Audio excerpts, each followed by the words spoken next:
Mesdames, Messieurs, bonjour et bienvenue sur notre chaîne YouTube. Ici nous vous donnons la clé, alors si vous êtes nouveau, abonnez-vous et cliquez sur la cloche de notification pour ne plus rien manquer. Cela fait, on peut commencer.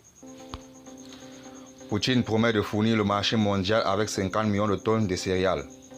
Afin de prouver que la Russie est prête à respecter tous ses contrats liés à l'alimentation et l'énergie, le président russe Vladimir Poutine a promis vendredi que son pays alimentera le marché mondial avec 50 millions de tonnes de céréales au cours de cette année. Cette annonce intervient sur fond d'accusations des pays occidentaux, selon lesquels la Russie a saisi les stocks de céréales ukrainiens, notamment dans les ports sous son contrôle.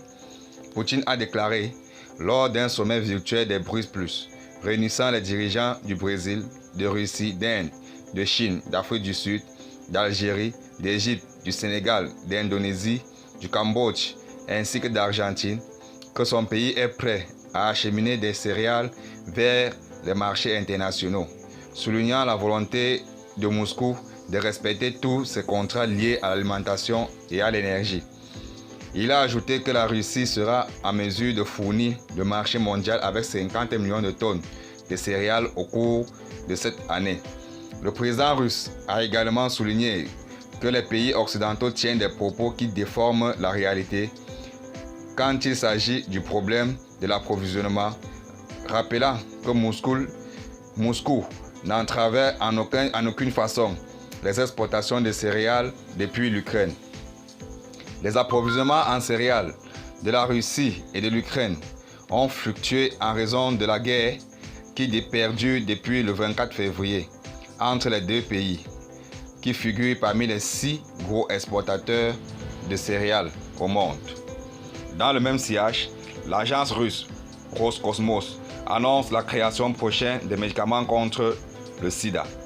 Une expérience à l'IS permettra de créer des médicaments contre le sida, lit-on dans une dépêche de TASS. Les résultats de l'expérience cristallisateur à la station spatiale, l'IS, permettront de créer de nouveaux médicaments contre la tuberculose et le sida, a fait savoir ce vendredi l'agence spatiale russe Roscosmos. Plus de 100 structures de protéines complètes ont été analysées dans le cadre de l'expérience cristallisateur.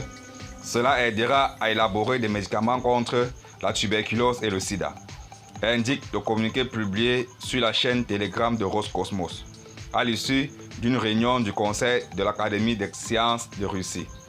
Selon Roscosmos, le directeur adjoint de l'Institut des recherches spatiales a également déclaré lors de la réunion que si la Russie et la Chine unissaient leurs efforts dans le domaine de la télédétection de la Terre, elles pourraient créer un groupe de satellites comparable aux capacités des États-Unis et de l'UE. Le syndrome de l'immunodéficience acquise, SIDA, est le dernier stade de l'infection par le VIH. Le VIH provoque le SIDA et interfère avec la capacité du corps à lutter contre les infections. La maladie est transmissible par voie sexuelle, par voie sanguine et de la mère à l'enfant. Cette pandémie, depuis plusieurs années, fait des ravages dans le monde. Les Nations Unies ont créé une agence chargée de la combattre sur la planète. Même si des antirétroviraux permettent aux malades de vivre avec le virus, à ce jour, aucun médicament n'a été trouvé pour guérir la maladie. Merci de nous avoir suivis. N'oubliez pas de vous abonner.